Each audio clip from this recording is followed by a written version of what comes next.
చూడండి ఫ్రెండ్స్, చాలా చేపలు అయితే మేము పట్టాము ఈ వీడియోలో చూడండి. అండ్ ఇండ్రి పీతలు అయితే కూడా చాలా ఎక్కువ పట్టాము. మళ్ళీ చిన్న చేపలు పెద్ద చేపలు అయితే బోర్డు పట్టాము చూడండి. అందరికీ హాయ్ ఫ్రెండ్స్, ఈరోజు అయితే మేము ఒడిశా గడ్డలో చేపల వేటకు అయితే మా ఊరు నుంచి మేము 8 బయలుదేరాము.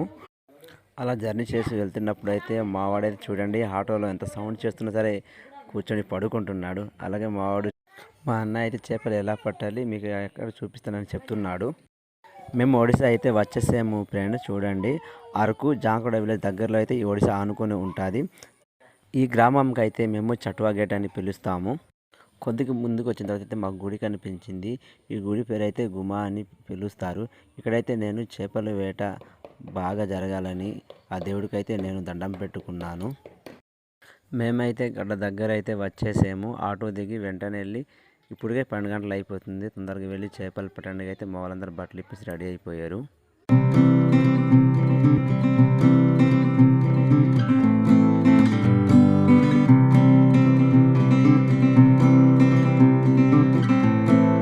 గడ్డకైతే వచ్చేసాము. గడ్డకు వచ్చిన వెంటనే అయితే మేమైతే వల అయితే ఓపెన్ చేసాము. వల ఓపెన్ చేస్తే అయితే బోల్డ్ బొక్కలు కనిపించాయి. ఈ బొక్కలు ఎలా ఏర్పడిందంటే ఇంట్లో ఉంచి ఉండడం వల్ల ఎలకలు అయితే బాగా కొరికేసి ఉన్నాయి. ఆ బొక్కలకి అయితే మా తమ్ముడు అయితే తాడుతో అయితే కడుతున్నాడు. అలాగే మా బామ్మర్ది అయితే చూస్తున్నాడు, ఇంకా ఎన్ని బొక్కలు ఉన్నాయో చూద్దామని చూస్తున్నాడు.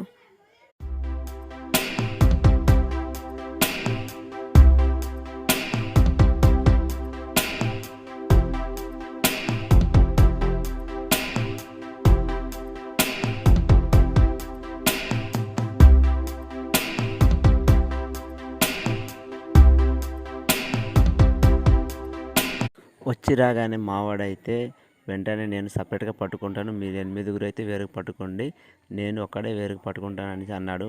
వల అయితే ఇసిరాడు చూడండి, కానీ ఒక సేప కూడా రాలేదు. ఈ వలకైతే మేము భోజలని పిలుస్తాము. మరి మీ ప్రాంతంలో ఏమని పిలుస్తారు కామెంట్ చేయండి ఫ్రెండ్స్.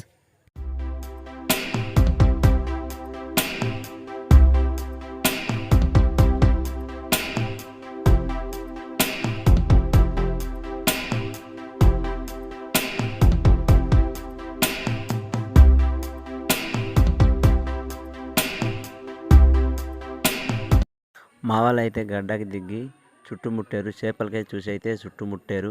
కానీ మాకు దురదృష్టం ఏంటంటే ఫస్ట్ దిగిన వెంటనే మాకైతే గడ్డలో ఉన్న పాము అయితే వలలో చిక్కింది. ఆ చిక్కిన పాముకైతే మేము మా భాషలో అయితే డొండియా అని పిలుస్తాము. మరి మీ ప్రాంతంలో గడ్డలో ఉన్న పాములని మీరు ఏమని పిలుస్తారు కామెంట్ చేయండి ఫ్రెండ్స్. మీకు ఆ డొండియాని అయితే చూపించాలనుకున్నాను, కాకపోతే గడ్డ పొడవు ఉండడం వల్ల మీకు దగ్గరలో వీడియో చూపించలేకపోయాము.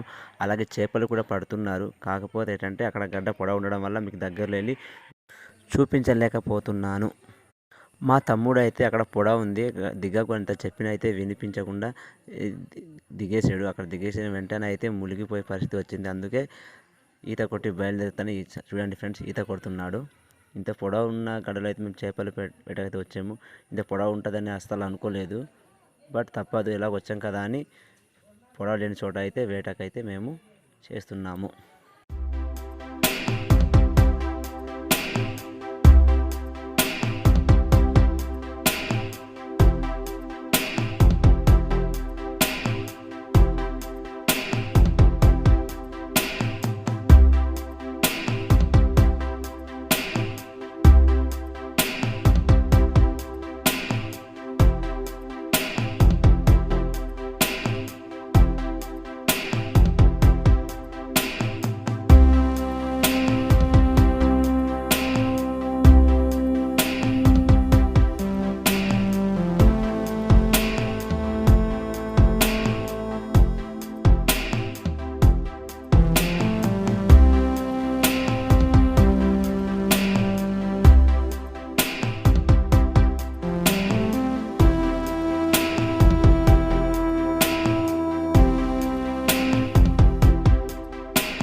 ఫ్రెండ్స్ నెక్స్ట్ వీడియోలో అయితే మీకు దగ్గర నుంచి చేపలు ఎలా పడుతున్నాం, పీతలు ఎలా పడుతున్నాం అనేది వీడియోలో మీకు క్లారిటీగా చూపిస్తాను. ఈ వీడియో నచ్చితే లైక్ చేయండి, ఫాలో చేయండి ఫ్రెండ్స్.